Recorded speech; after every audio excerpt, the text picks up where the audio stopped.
Hello friends, welcome to easy cook சமையல்.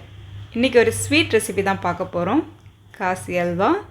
உங்களுக்கு எல்லா ஃபங்க்ஷன்லும் நல்லா சாப்பிட்ட பரிச்சயமான ஒரு ஸ்வீட்டு தான் இது. வாங்க இது எப்படி பண்ணுறதுன்னு பார்க்கலாம். இதுக்கு சின்ன துண்டு பூசணி எடுத்திருக்கேன்.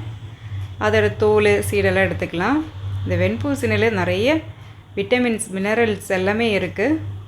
இம்யூனிட்டி சிஸ்டம் பூஸ்ட் பண்ணும், வெயிட் லாஸ்க்கு ஹெல்ப் பண்ணும். நீங்கள் இதை எம்டி ஸ்டொமக்கில் ஜூஸ் மாதிரி எடுத்து சாப்பிட்டா ரொம்ப நல்லது.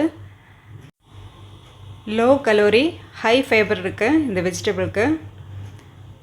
இந்த நல்லா துருவி எடுத்து அதோட ஜூஸ் தனியாகவே எடுத்துக்கலாம். இந்த மாதிரி ஒரு காட்டன் துணி போட்டு துருவின வெண்பூசணியை சேர்த்து நல்லா புழிஞ்சு விட்டுக்கலாம். துணியில் போட்டு ரொம்ப டைட்டாக புழிஞ்சு விட்டாலே தண்ணி செப்பரேட்டாக வந்துடும்.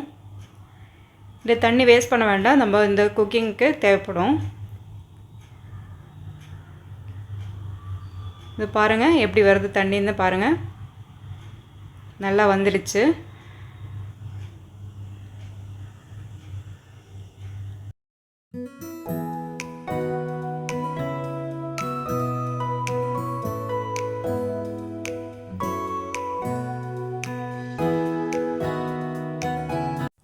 ஸ்டவ் ஆன் பண்ணி ஒரு கடாய் ஹீட் பண்ணதுமே ஒரு ஸ்பூன் கீ ஆட் பண்ணிக்கலாம். நெய் நல்லா சூடானதுமே கொஞ்சம் முந்திரி பருப்பு வதக்கி எடுத்துக்கலாம். வதக்கின இதே கடாய் எண்ணெயில் நம்ம பூசணிக்காவும் சேர்த்து வதக்கிக்கலாம். பூசணிக்காய் இதே மாதிரி வதக்கும் போது அதில் ரா ஸ்மெல் இருக்காது, ஸ்வீட் நல்லா டேஸ்டியாக இருக்கும். லைட்டாக வதக்கி விட்டுருந்துமே செப்பரேட் ஆக்கி வச்சு அந்த தண்ணி இதில் சேர்த்து நல்லா வேக வைக்கலாம். நல்லா வேகட்டும். இந்த வெண்பூசணி ஸ்வீட்டுக்கு எதுக்கு காசி ஹல்வான்னு பேர் வந்திருக்குன்னு உங்களுக்கு யாருக்காவது தெரியுமா? தெரிஞ்சாலும் அது கமெண்டில் சொல்லுங்கள். உங்களுக்கு இந்த வீடியோ பிடிச்சிருந்தால் லைக் பண்ணுங்கள், சப்ஸ்கிரைப் பண்ணுங்கள், ஃப்ரெண்ட்ஸ் அண்ட் ஃபேமிலிக்கு ஷேர் பண்ணுங்கள். இப்போ பூசணிக்காய் நல்லா வெந்திருக்கு.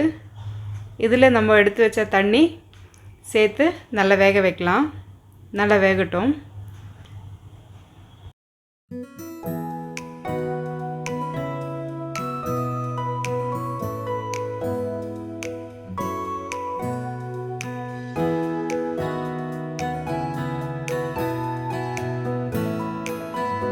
அரை கப் சுகர் எடுத்திருக்கேன்.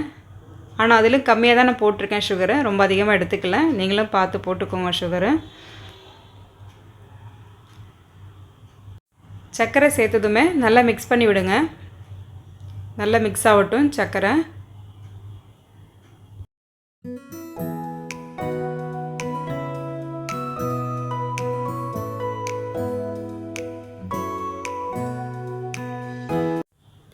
நெய் ஒரு அரை ஸ்பூன் சேர்த்துருக்கேன்.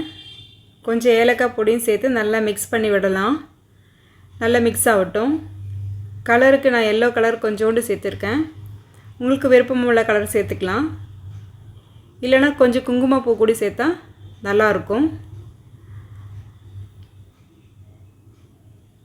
வறுத்து வச்ச முந்திரி பருப்பும் சேர்த்து